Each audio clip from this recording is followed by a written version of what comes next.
Next up, we got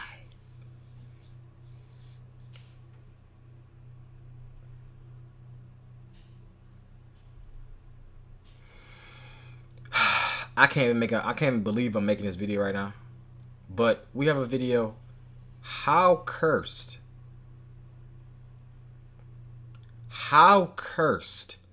is the Detroit Lions? Okay. Now, after we just lost against the Commanders in the playoffs, I'm completely heartbroken right now. And then I see this video pop up on my For You page. So I'm like, you know what, bro? We might as well just watch. 30-minute video. Y'all sit back, grab your snacks, and let's relax, all right? Shout out to First Team Football. Y'all hit that sub button on First Team Football. It seems like a documentary. So, hey, let's just hop into it. The fact that you can even make a video like this is originally insane. Founded as the Portsmouth Spartans in 1930. In 1934, the team found a new home in the city of Detroit, Michigan, and changed their name to the Lions. The early years of the Lions franchise were fruitful, winning 4 world championships in the pre-Super Bowl era, the last of which coming in 1957. They were stalwarts in the infancy of the NFL, a dynasty of the old guard.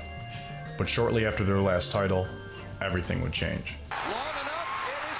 Here we go. That's unbelievable, and you know it. We have a 10-second runoff, so by rule the game 10-second runoff. In the end zone, it is caught. Yo, this shit, bro. From 1950 to 1958, Hall of Famer Bobby Layne quarterbacked the dominant Detroit Lions, bringing home 3 of the franchise's 4 world championship titles. Okay. Bobby was known for his leadership and tenacity, but most importantly, embodied Detroit's toughness, making him the perfect fit for a blue-collar city built by hard-working auto factory linesmen. Sir. If there was ever a quarterback made to lead the Lions, it was Bobby Layne. Bobby Layne. Where you go? However, in 1957, after the Lions took home their 3rd championship in 6 seasons with Layne on the sidelines due to injury, the franchise took a turn. The Lions, too smart for their own good, and feeling justified by their success, believed they could win without Bobby, and traded him at the beginning of the 1958 season. Oh my God, here we go. Layne was insulted by the Lions' decision, and as he was cleaning out Did his he locker curse before us? heading to Pittsburgh, was famously quoted saying that the Lions wouldn't win a championship for another 50 years. This nigga actually cursed us. Saying that the Lions wouldn't win a championship for another 50 years. I can't even taste. Oh my God. Oh my God, bro. This shit cannot be real life, bro. Nigga, what? Pittsburgh was famously quoted saying that the Lions wouldn't win a championship for another 50 years. Knowing your father as you did, isn't he capable of something like that? Oh, sure. He might have, might have had a few sweet words in between. In that moment, the curse of Bobby Layne took its first breath, and the Lions' infamous decades of futility began. In the 1960s, the Lions failed to make the playoffs, including 7 losing seasons for a You see how cumulative record. it's the fact that he could just do this though? He could just skip over the whole 60s? Really? We was that trash? He just skip over the whole 60s. Wow. The Lions failed Look to at make this. the playoffs. It's not even including worth 7 going losing over seasons for anything in a the cumulative 60s. record of 73, 76, and 13. In 1970, after 12 seasons without a division championship or playoff berth, the playoff drought ended. But Detroit failed to cure their playoff woes, losing to the Cowboys in the divisional round 5-0. Fucking Cowgirls. Okay. That's going to be it. That's the end of the ball game. The final score: Dallas 5, Detroit 0. That would prove to What? be their only shot to end the streak. Bro, they don't fucking way down, bro. Nigga, we lost by 5. Nigga, what? Nigga, we lost by 5. Really? That's what you tell me. That's going to be it. In a playoff game. That's the end of the ball game. The final score: Dallas 5, I ain't Detroit. gonna lie, bro. That guy, no. This right here got to be the most disrespectful shit of all time, bro. This has to be disrespectful, bro. They mean they got a safety and 3 points? Really? Nothing. That would prove to be their So that only means, shot. we almost lost by 2. Imagine a playoff game and the score is 0-2. In the streak, as the Lions stumbled through the 70s, failing to make the playoffs again, and closing out the decade with another below 500 record. The decade. Things began looking up to start the 80s, when the Lions drafted All-American Heisman Trophy winning running back Billy Sims with the number 1 overall pick. Yes, sir. Sims was electric in his first season with Detroit, winning Offensive Rookie of the Year. Woo! And as a result, the Lions' record improved, winning 9 games in 1980 and 8 games in 1981. In 1982, the Lions ended another decade-long playoff drought when they faced off against the NFC best Washington Redskins. There was a lot of hype surrounding the game for Lions fans, but once again, their efforts were fruitless, as they got trounced by top-seeded Washington 31-6. Fucking Redskins. Wow, bro. 1984, Bobby came knocking once again, and tragedy struck the Lions franchise. In an October game at the Metrodome, a stadium known for its horrific turf, the Lions faced off against division rival Minnesota. With the Lions trailing 14-7 in the third quarter, Sims took a toss sweep right, but as he tried to cut, his right foot caught on the turf, and he went down. Yo, they cheating, bro. Hurting our players? Billy Sims holding his right knee. The injury, originally believed to be a knee sprain, caused nerve damage in Billy's right knee. Despite his efforts, Billy failed to regain full feeling in the joint, and as a result, never played again. Dang. For the remainder of the 1980s, the same old Lions were back. Lawrence Taylor. Detroit failed to make the playoffs after 83, and recorded 6 straight losing seasons to close out the decade. It was more of the same. However, in 1989, with so much heartache throughout the 80s, there was one bright spot. The Lions drafted another Heisman Trophy winning running back. Sir, that man. This time out of Oklahoma State, named Barry. So we always get running backs.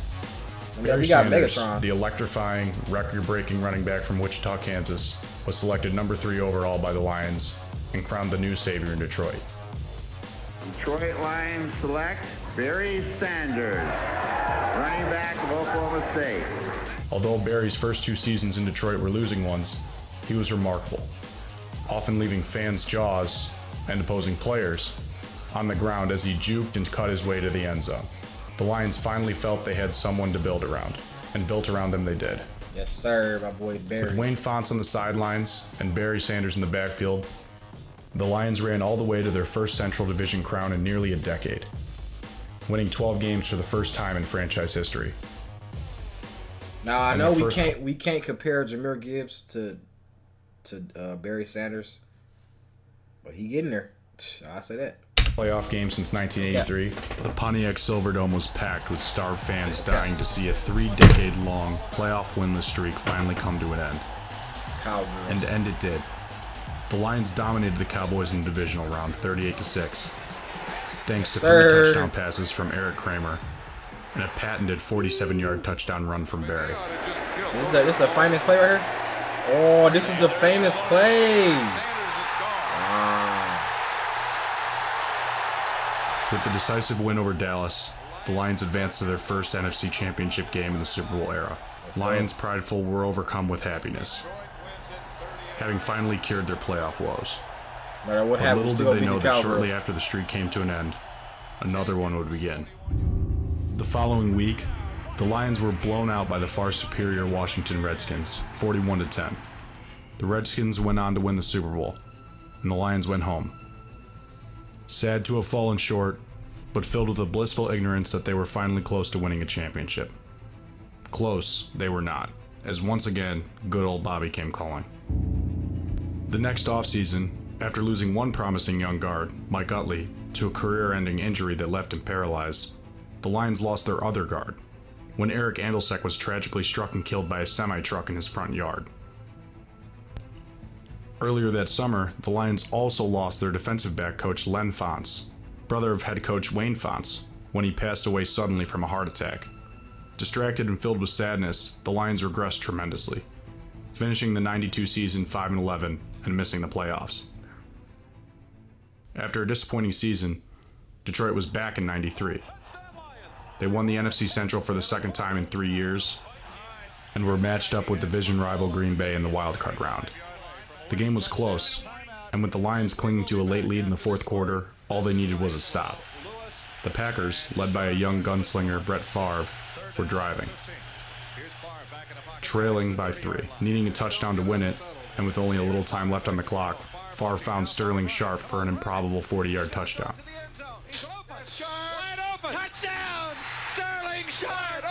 So this is the start when Brett Favre was doing all this insane shit, bro. The bird just stood there. Green Bay closed out the Lions on defense, and Detroit fans were reminded, once again, that the curse of Bobby Layne was far from finished. This nigga cursed. He said for the next 50 years. Over the next 4 seasons, the Lions would make the playoffs 3 more times, losing all 3 times in the first round. After another losing season in '98, the Lions received a strange fax from Wichita, Kansas right before training camp. All-Pro and future Hall of Famer Barry Sanders decided to hang up the cleats. First Jordan, then Gretzky, then Elway, now this, which unlike the others was completely unexpected. The Lions and Detroiters were devastated, and even though the Lions made the playoffs without Sanders in '99, they lost, once again, in the wildcard round. All told, the Lions compiled a staggering 1-6 playoff record in the '90s, and failed to make it back to the NFC Championship game with Sanders and Fonts after the inspiring 1991 season. The new millennium brought the ugliest and unluckiest era in Detroit Lions franchise history, revealing that Bobby's curse was still in full effect. Poor coaching hires were a main factor to the downfall of the team during this period, including hires like Steve Mariucci, Rod Marinelli, and Marty Morningwig, who famously elected to take the wind against division rival Chicago. On a gusty day in the Windy City, Morningwig elected to defend after winning the coin toss in overtime, stating that the tumultuous conditions were the deciding factor in his choice. What? The Bears would go on to win the game with a field goal on their first drive. Oh my god. You dumb mother... Good! The Lions win the toss but never get the ball! Bro, like, what? Oh boy. Have you never the man played who Madden? oversaw the operation during this time period was Matt Millen, arguably the worst GM in the history of professional sports. During his tenure, he blew multiple high first-round draft picks on busts like Charles Rogers, Joey Harrington, and Mike Williams. Things got so bad under Millen that Lions fans attended games with bags over their heads, and chants of Fire Millen echoed through the rafters. Nigga said, "Fire me." Prior to the start of the 2008 season, owner William Clay Ford decided he had finally seen enough. Heeding the advice of fans, Ford fired Millen. October 12th, 2008. The curse was supposed to end this day. 50 years to the day Bobby Layne placed his curse. Wow. The Lions squared off against division rivals, Minnesota. The Lions and their fans felt the curse was indeed over, as the Lions led the Minnesota Vikings late in the fourth quarter, despite quarterback Dan Orlovsky down by 1 with 2 minutes left in the game, with Minnesota at their own 30-yard line. Vikings quarterback Gus Frerotte threw a bomb down the field. Oh, pass interference.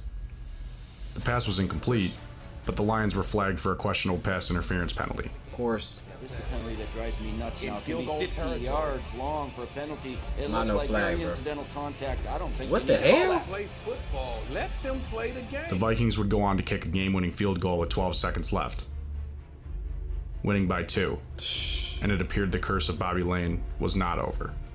The Lions would lose the remaining games this season, becoming the first team in NFL history to finish 0-16. However, there was one silver lining from this season. The 2009 number 1 overall draft pick. Megatron. Matthew To Stafford. accompany the Lions' massive, lightning-fast receiver, Calvin Johnson, Detroit selected the big-armed, hard-nosed quarterback out of Georgia, Matthew Stafford. Matthew Stafford was running? With the first Like, what the hell? 2009 NFL Matthew Stafford was running the ball? The Detroit Lions select Matthew Stafford. Could Stafford be the saving grace from Bobby Layne's curse?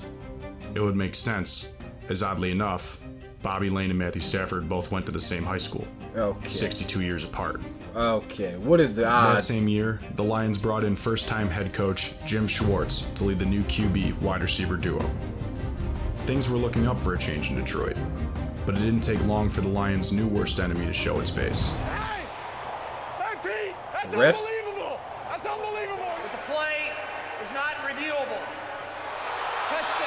personal foul. Face mask.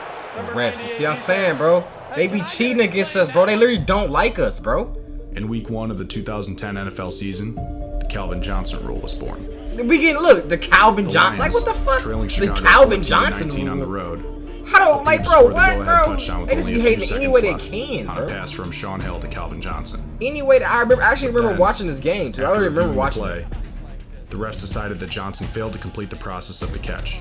Like, bro, like, they literally, they find any way to hate, though. You see this shit?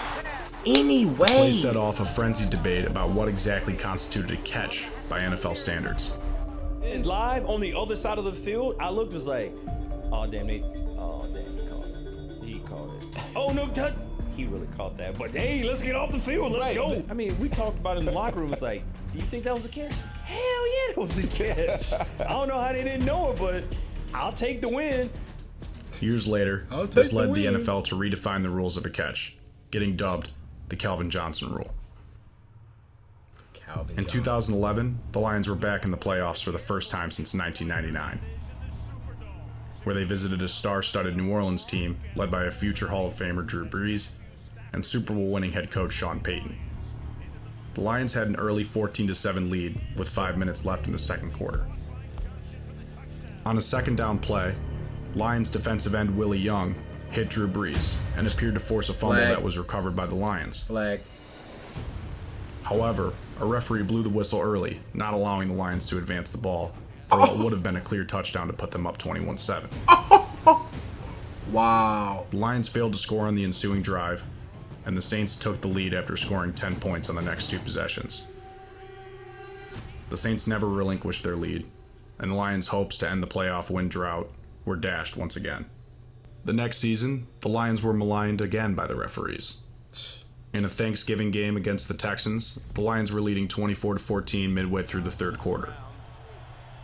On 2nd and 10, Justin Forsett took a handoff up the middle and appeared to be tackled short of the sticks. Shockingly, Forsett got up after not hearing the whistle and raced to the end zone. Jim Schwartz, knowing full well that Forsett was down, immediately challenged the call. Elbow down,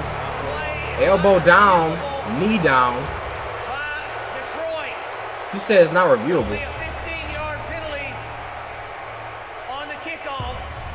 What? The play is not reviewable. Touchdown. They just reviewed it. First year the NFL instituted automatic review on all scoring plays. They're literally making up new shit. They're literally making up new shit when it comes to us, bro. They're making up new things they never even said before, bro. They just said, and remember, this is a $1 trillion company that just said that they cannot review the play. What? This is insane, bro. I can't. This was the first year the NFL. They gave us a flag. They threw a flag on us.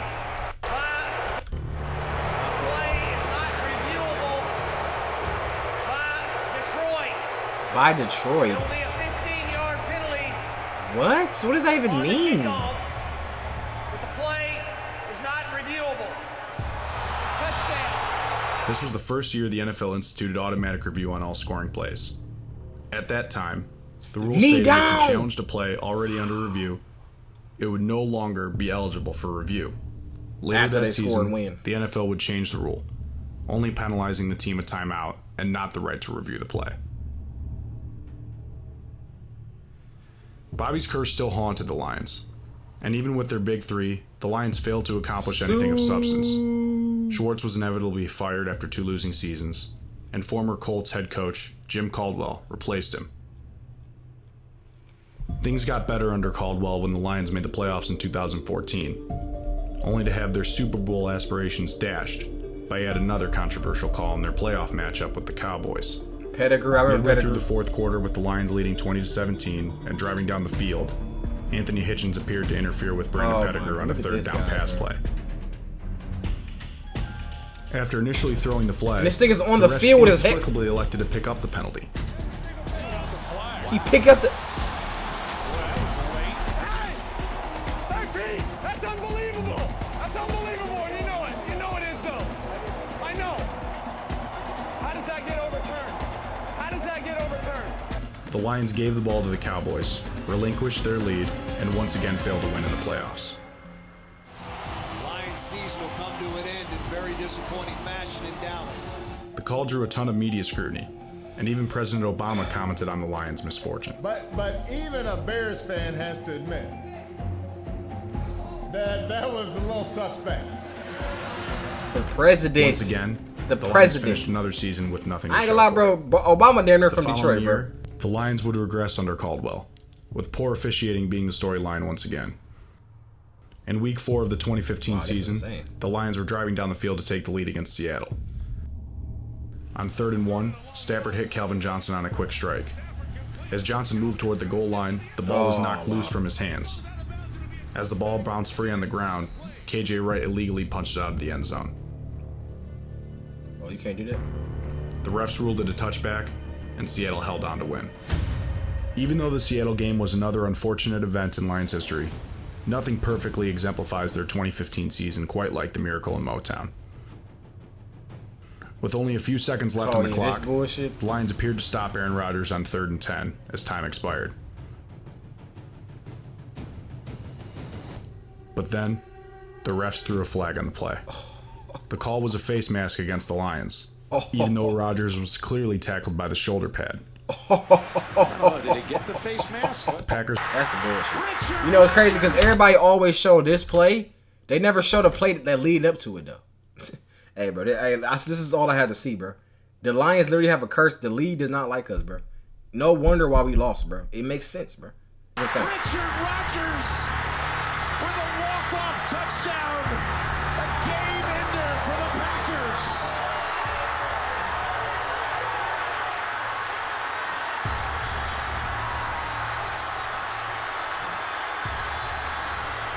Total disbelief at Ford Field. In 2016, the Lions started off hot, winning 9 of their first 13 games and having a stranglehold on the NFC North. However, Stafford would injure his finger late in the year, and the Lions would lose their lead in the North, dropping all 3 of their final games, but still managing to make the playoffs.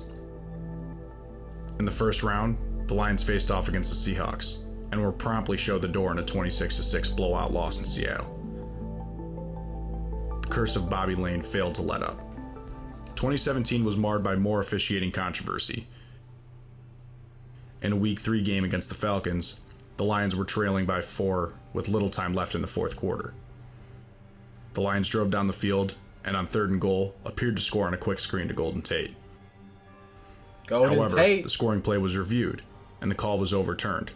According to NFL rules, there's a 10-second runoff since the Lions were without timeouts. Even though if the play had been called correctly on the field, the Lions would have easily had time to get on the line and run another play. It's going to be real short. We're going to have a 10-second runoff because you're out of timeouts. That'll be the game.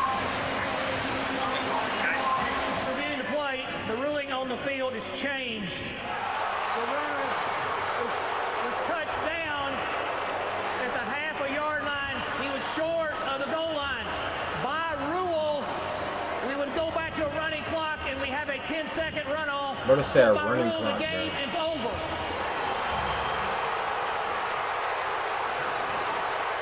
Look at this nigga all closer than this. You can't end a game that way. I mean, that's just an unusual way.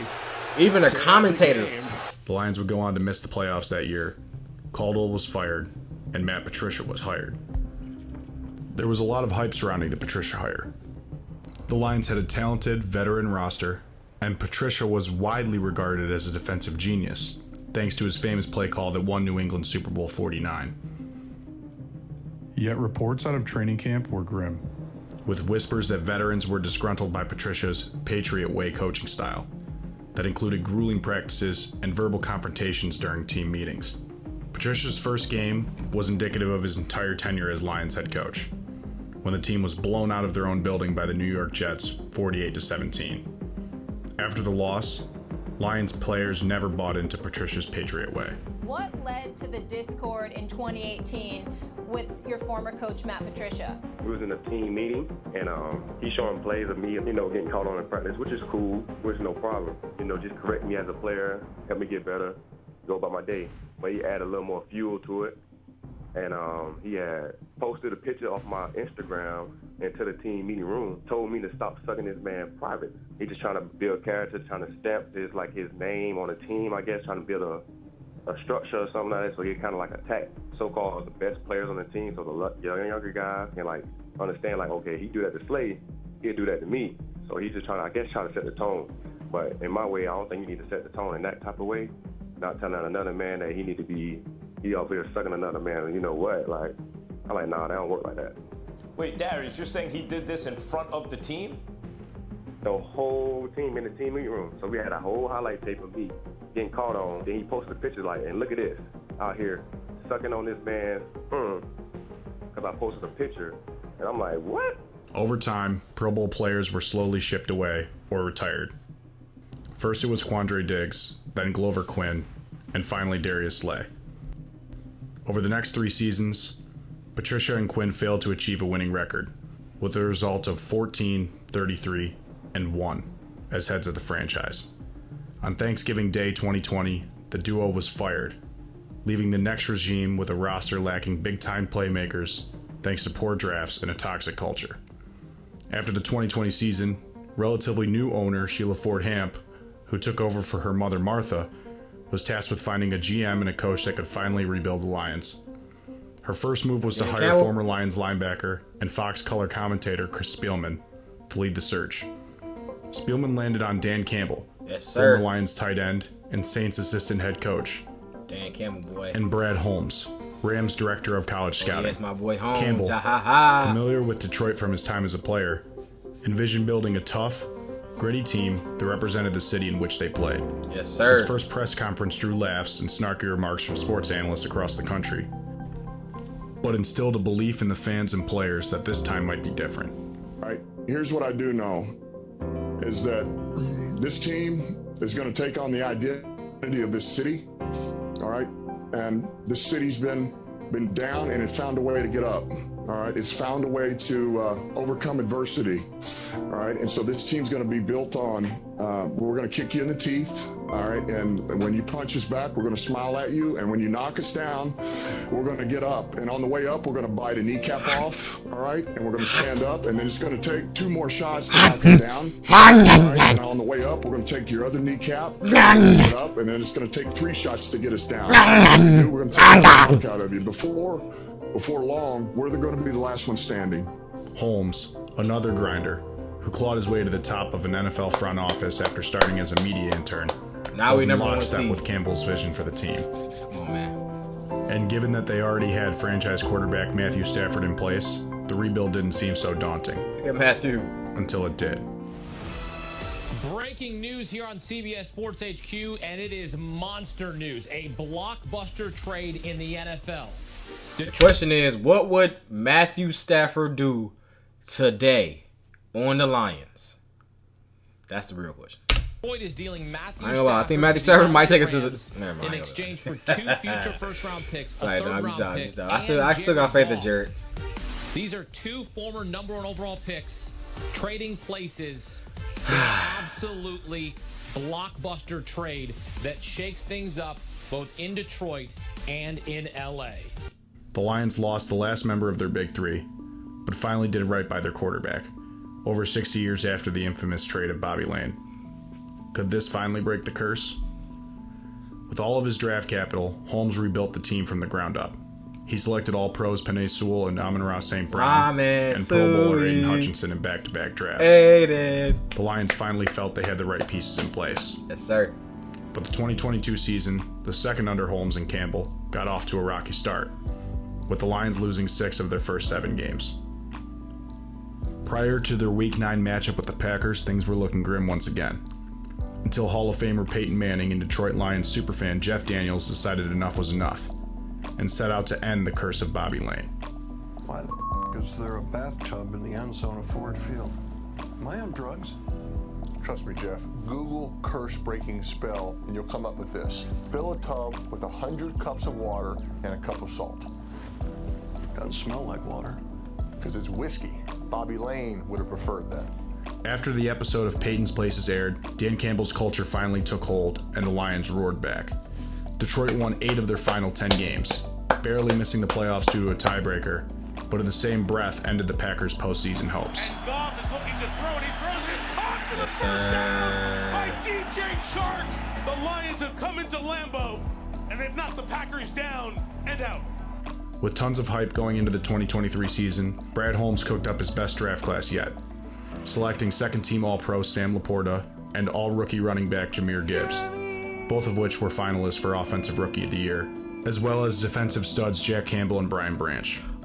The Lions, everyone's 2023 breakout candidate, opened the season in Arrowhead against the defending Super Bowl champs. Oh yeah. And let the NFL world know that the hype was real. With some momentum to the end zone for the touchdown. Not the same old Lions. The 1-0 Lions. Not the same old Lions. They beat the Chiefs in Week 1 and rolled their way to a 12-5 record. Come on, man. Only their second 12-win season in franchise Too history. Too easy. They ended a 32-year division title drought, winning the NFC North for the first time since its inception, and hosted their first ever playoff game at Ford Field. Yes, sir. In the wild card round, they took on the LA Rams, a game that featured two former #1 overall picks, the quarterbacks that were traded for each other 3 years earlier. Former Lion legend Matthew Stafford gave Detroit all they could handle, but in the end, his effort wasn't enough, as the Lions beat the Rams in an instant classic, winning their first playoff game since 1991 and ending a 9-game playoff losing streak. First playoff game since 1991. And Detroit for the first time. I remember it was like 32 years. Yeah, you just said it. And ending a 9-game playoff losing streak. And Detroit for the first time in 32 years. Your Lions have won a playoff game. Have at it. Let's go. In the divisional round, the Lions hosted the Bucs in Baker Mayfield, where they won a close game on the back of their star offense that was sealed by a Derek Barnes interception. We didn't use Ramen either, bro. Ramen barely got the ball. Look at that dude. User alert.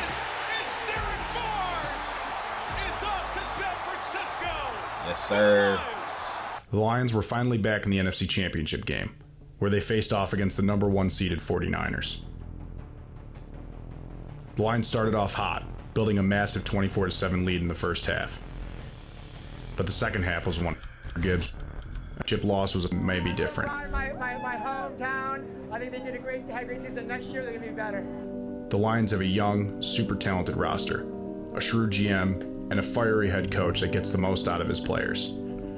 Only time may tell if the curse is truly over, but it feels like this time, the Lions will be a force to be reckoned with for years to come.